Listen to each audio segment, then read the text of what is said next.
demand now and in the future. We've got some great plans in place. Nick at the Rockville General has done an amazing job with his recruitment.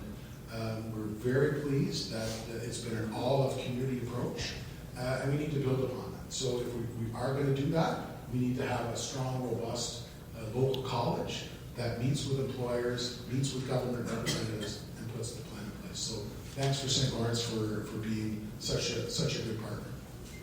The infrastructure backlog, it's of a concern, right? We've had some really great success stories. Rockville General, fantastic success story that we were able to build that addition in the middle of a pandemic, on time and on budget. Fantastic, right? You've all drove by the new school, the Swiftwater Elementary School. Major investment in our community from the Ministry of Education. It's a $30 million school now. It was a $12 million school in 2018 when I announced it. But again, it's indicative of what we've had to deal with because of COVID. And there's a lot of times that, I stood at podiums just like this one and made infrastructure announcements, and not all of them have had shovels in the ground, right? County Road 43, to my municipal colleagues. I delivered the dollars in 2018, federal government in 2019, and we're just now put the tender. Those are of concern. Mayor Wren came to the Standing Committee on Finance and Economic Affairs, delivered the money for the William Street overpass in 2019. Hasn't started and now needs additional dollars. The Premier was in the riding on August 27th, 2020, announced some major correctional facilities.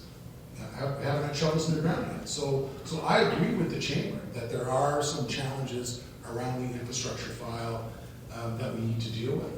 The biggest one, labor. So again, it all goes back to we need all the partners working together to ensure that we can get shovels in the ground faster and to make sure that from an economic development standpoint, we've got all our fundamentals. So we do have some great success stories, right? The school is a great success story. Westminster expansion of the gym. The fact that we were able to, in North Grenville and Gananoque, build upon our childcare spaces at those two existing facilities. Really great that we were able to get shovels in the ground, get the job done, and be able to move forward. But we're not done yet. And I didn't want to run away from the fact that there are projects like the Rockville Jail. I think after 180 years, it's time we build a new correctional facility. I think we need to build upon the mental health success that we've seen at the St. Lawrence Valley Treatment Center.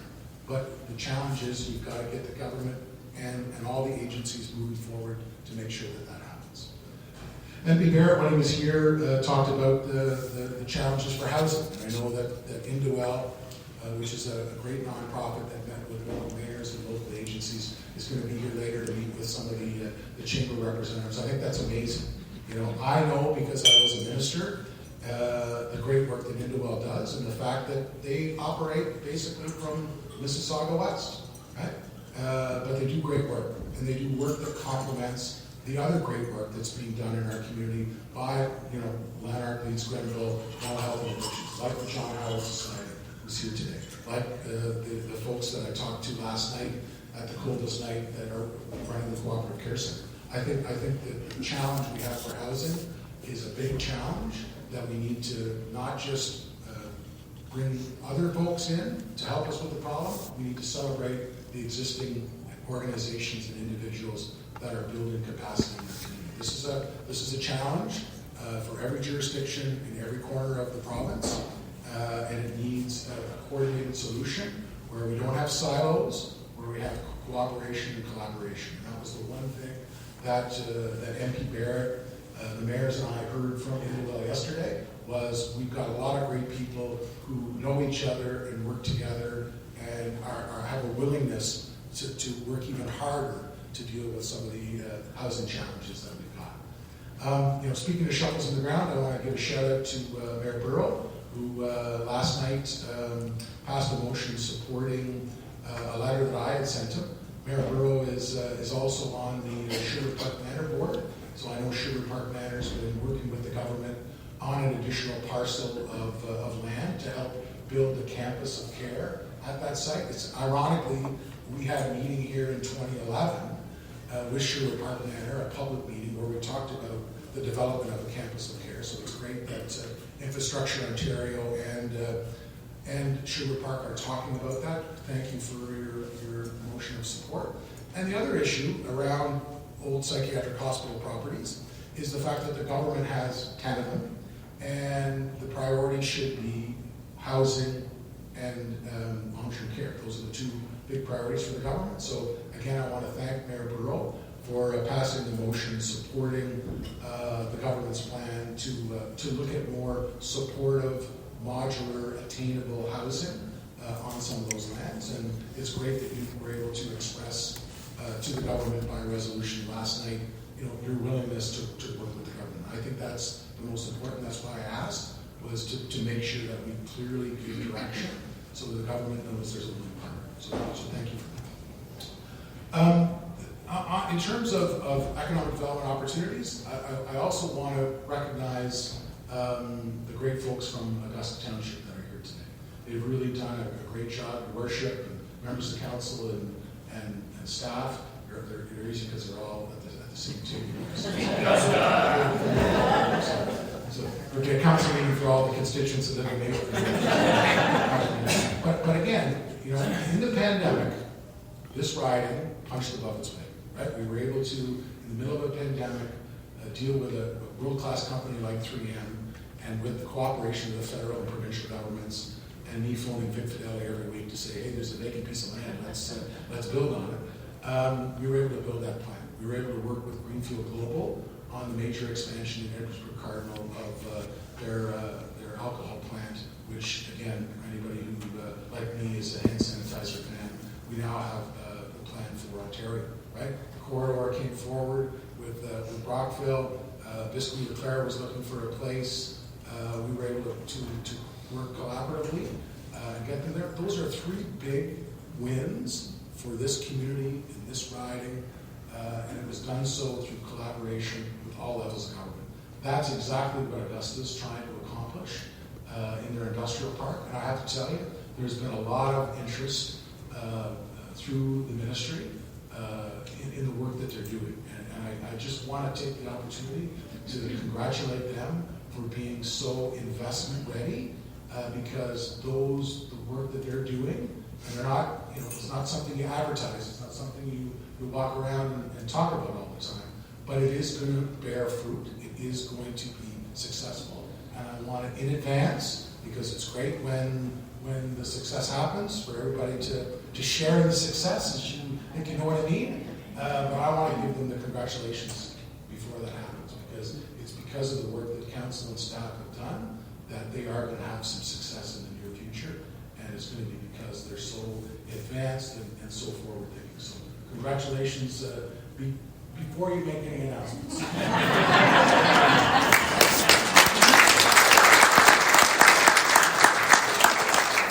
So I'm just going to wrap up because I want to take questions, and I am not going to invoke question period. I am going to answer questions. I might use my question period voice, but I do want to address something that I know some of the folks in the public sector are quite interested in, and that was the decisions around Bill 124 yesterday.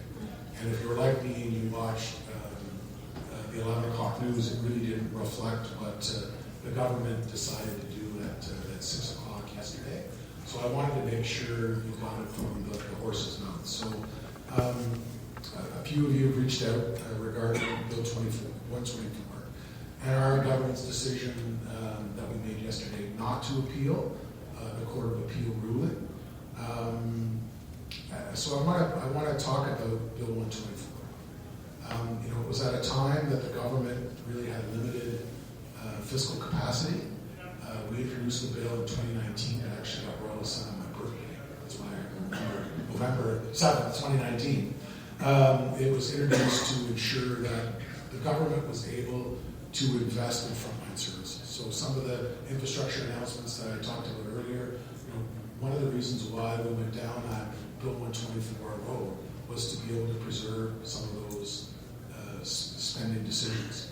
And because of those efforts by the government, revenues are up significantly since that first fiscal year, 2017-2018. In fact, they're up $52 billion.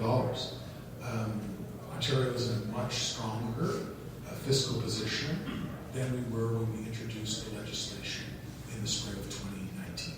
That's a fact. So on the decision that the government made not to appeal, we're respecting the decision by the Court of Appeal. In November 2022, the Superior Court struck down the legislation. Since then, the parties have been reopening collective agreements. We've been renegotiating contracts that previously were subject to the 1% wage cap. Most impacted employers and unions across the broader public service have reopened, they've renegotiated contracts, those collective agreements, the payouts for the vast majority of workers have already been made.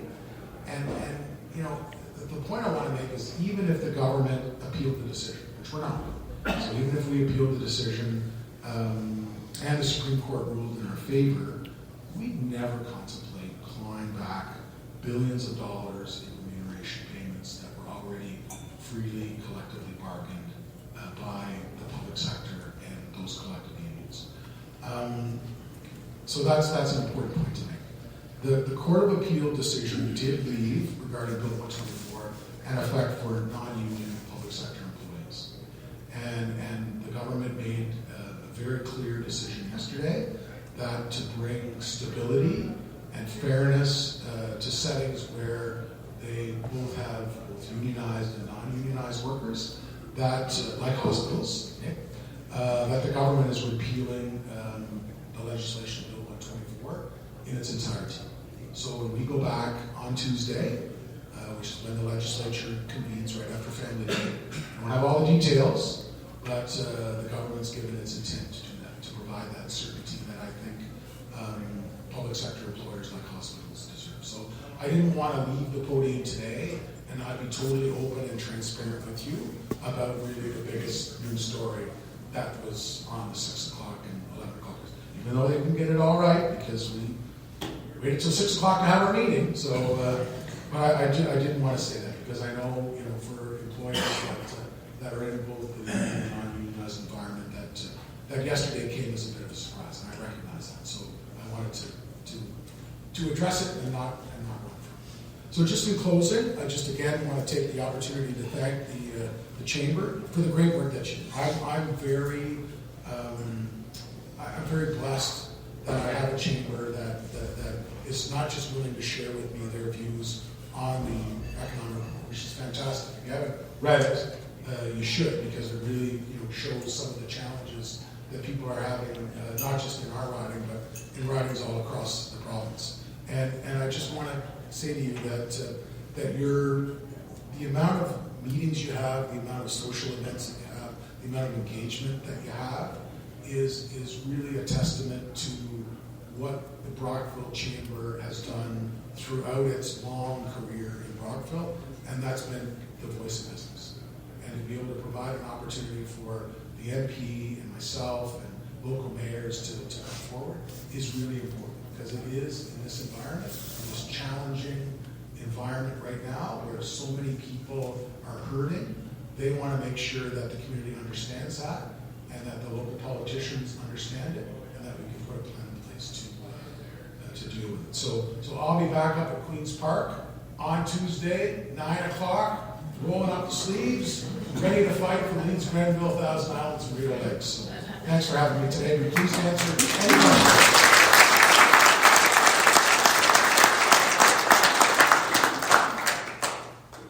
Yes, Ron. I knew Ron would be first. And I appreciate Ron who didn't come at 30 seconds before I started speaking. So I'm going to slide in the side door. So.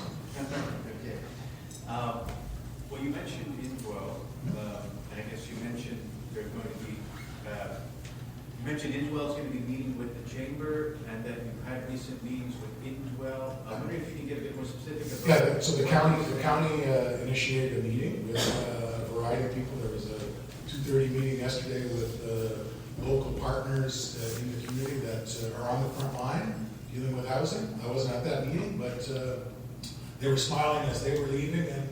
And at 4:30, all the mayors and MP Barrett and I had a great meeting where local mayors were able to ask Indwell questions, and I think they pretty well answered most of the questions that Indwell faced. They were very candid to talk about some of their experiences in other communities, and I'm lucky, right? I've met them in Hamilton, met them in Woodstock,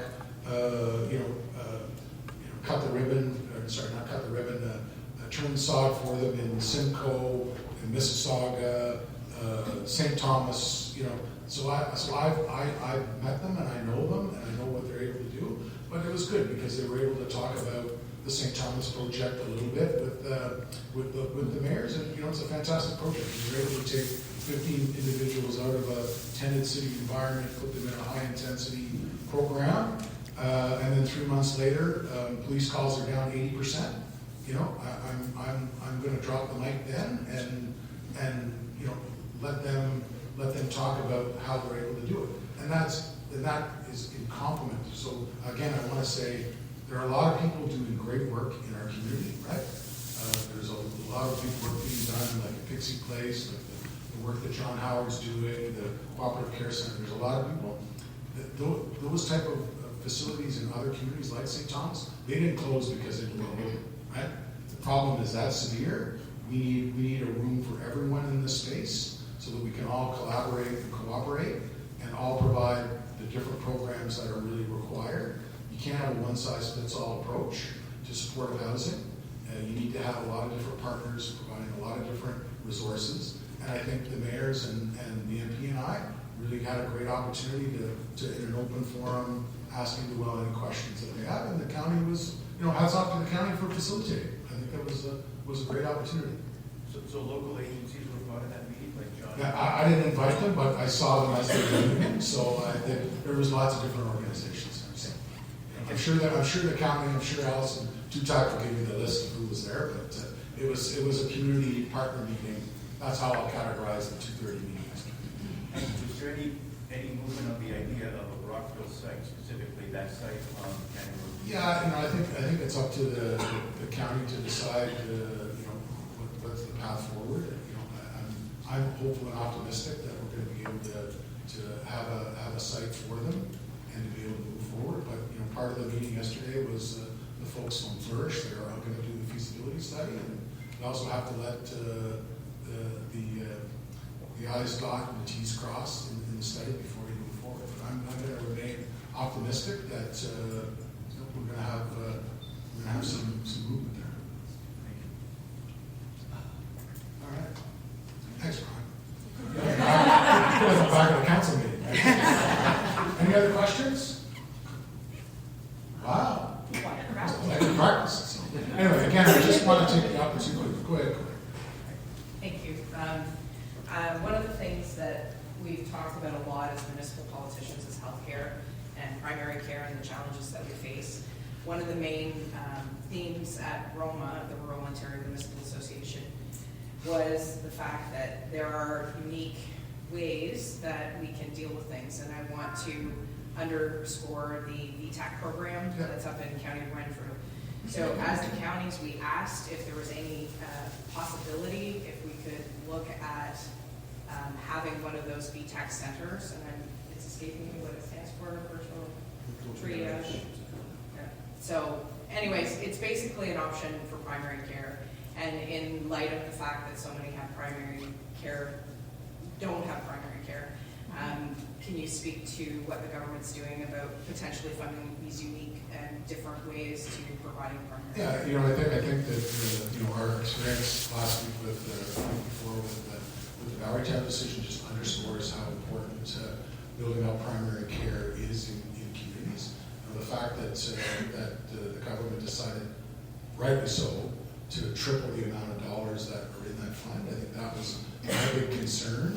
Everybody in the room could do the numbers, right? You announced about a year ago $30 million, and you realize that's going to fund 18. You got 120 some odd ridings, and regardless of what was going on after the doctor remuneration contract and what it did to a good docs in Marytown, the fact was you had 80 applications in Eastern Ontario. You had 10 people take out applications just in this riding alone. 5 of them submitted, and the 5 were all different, right? You had the nurse practitioner led clinic that got funded. You had a family health team in another area. You had a rural multidisciplinary team like a VTech team asked for somewhere else. The fact that we're in the geography we're in, where you've got folks in Ottawa that could leap down to Kemptville, you've got people in Kingston that can, leap over into Gananoque and Leeds and Thousand Islands. There's a lot of options out there, and it really showed to me the fact that Minister Jones was listening to politicians like me to say, 30 million is a drop in the bucket, right? And there's so many good ideas. So we were able to get one, put on the list. I've certainly advocated to the ministry that we need to keep things going, right? I've got 4 other applications that I'd love to get funded. I've got 5 other individuals who took out, a document but didn't submit it for whatever reason. We still need more docs, we still need more nurses, we still need more healthcare workers, we need more of everything, right? We need more skilled trades workers, we need a lot. And the only way we're going to do it is if we work together and continue to lobby. So I'm not surprised at what I saw at Roma, at the Rural Ontario Municipal Association conference. There was a lot of communities like us, and there's been a lot of communities since our announcement. And I spoke to a minister. I'm going to say which minister. I spoke to a minister yesterday who didn't get who didn't get a Valentine in their line, and they were disappointed, right? Because there's only so much to go around, and I want that same 110 million spent next year, spent the year after, and I do think there are some innovative models out there to fund. So I'm going to continue to do what I've done, and as I said to Minister Williams when she was here yesterday, when we were at Maison Maitland, I said, starting Tuesday, I know where all those ministers sit, and I can just go right down the row and say, here's something that I need in Mauritown, here's something I need in Elizabethtown, Lansdowne, Maitland. I got unfettered access to these guys, so I can terrorize them for more money for these kind of things. Yeah, the short answer is obviously we're open to all of those unsuccessful applications to see if we can get them funded. Yes, Ron. I just want to clarify, you have 4 more applications for Valentine? Yes, well, they're all different. They're not necessarily nurse practitioner-led clinics. So the expression of interest went out. We had 10 groups in the riding express an interest. When the deadline came, there were 5 applications. And I had already, I told the other 4, I had already picked my horse in the race, which was the Upper Canada Family Health Team application in Mauritown for the MPP clinic. So I've got 4 unsuccessful applicants, and also I have 5 applicants that for whatever reason didn't go to the next level and submit an application, but had a good idea in terms of more primary care. And just finally, Ronald, just because I said this on the radio and I want to be equal time to equal media, I want to make it very clear, because there were some anonymous posters on your site and on Facebook that tried to say that this site wasn't going to be covered by healthcare services. I want to be crystal clear. While there are some nurse practitioners that operate outside of Ontario's health system and do bill, that is not what was funded in Mauritown. It was a government-funded system, and any anonymous gutless post is wrong. So I want to make that clear.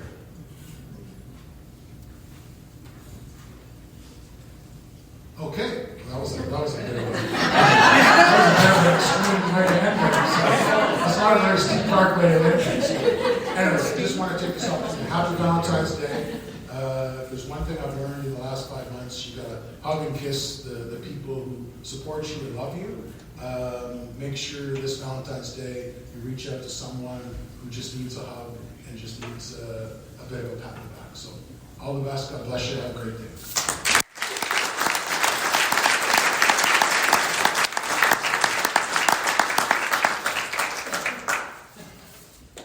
Fantastic. Thank you so much.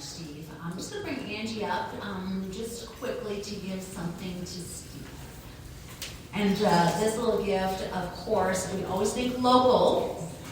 So it's from a local shop, from Hangouts, and because we support local. Saw them yesterday. Yes.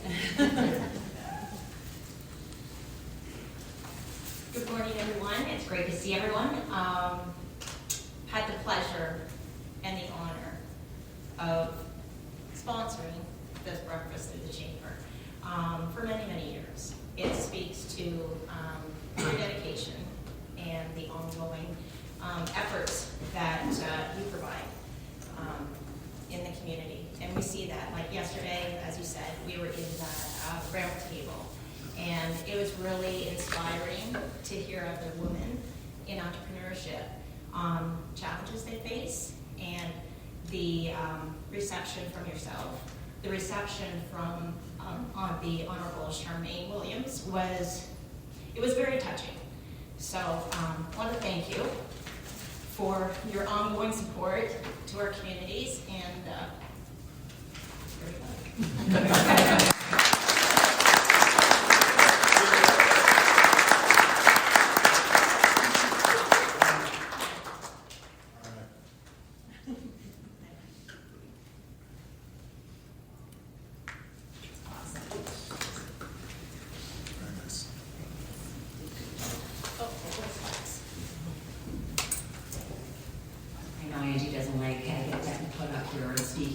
Who does?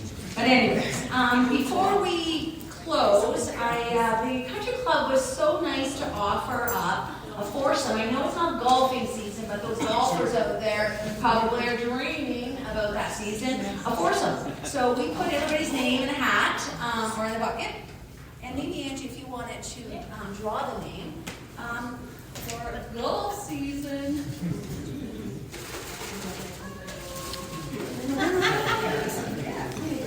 We'll get it. There you go, you get it. You need some golfing. Pick me. The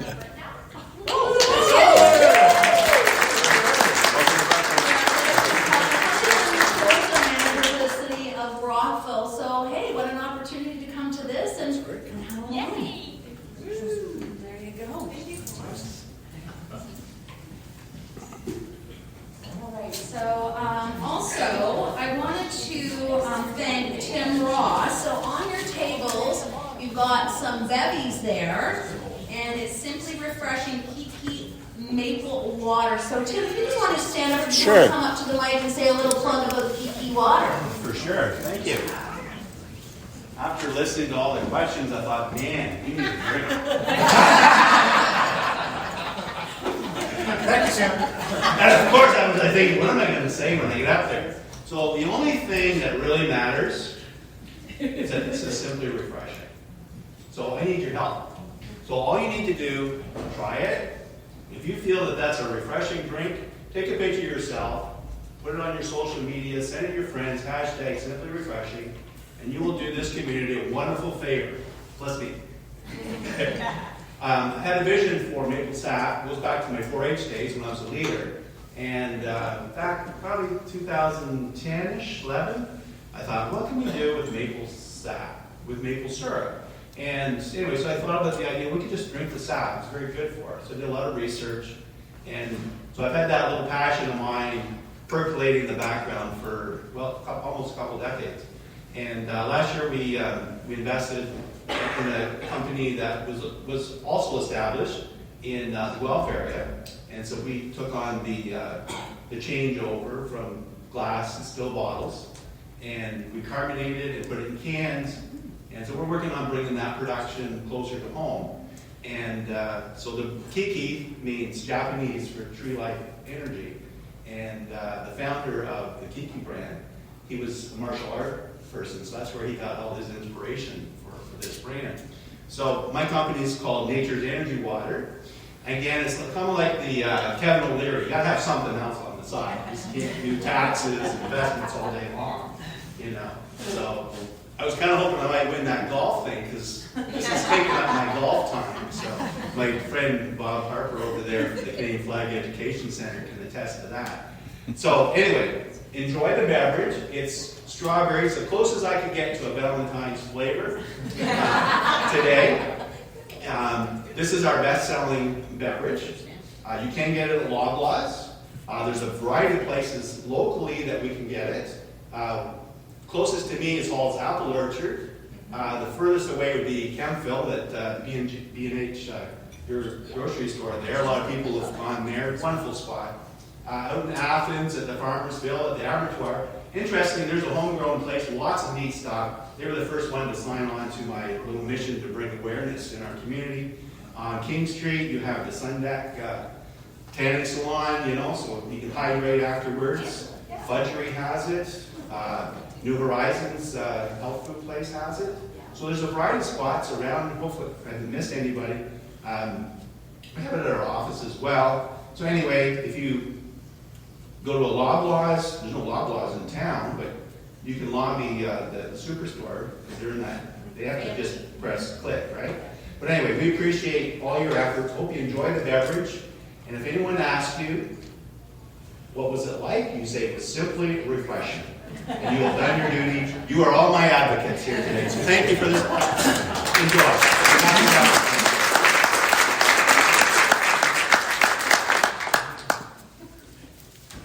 What a morning, eh? We got some carnations from Steve and some KiKi water from Jill.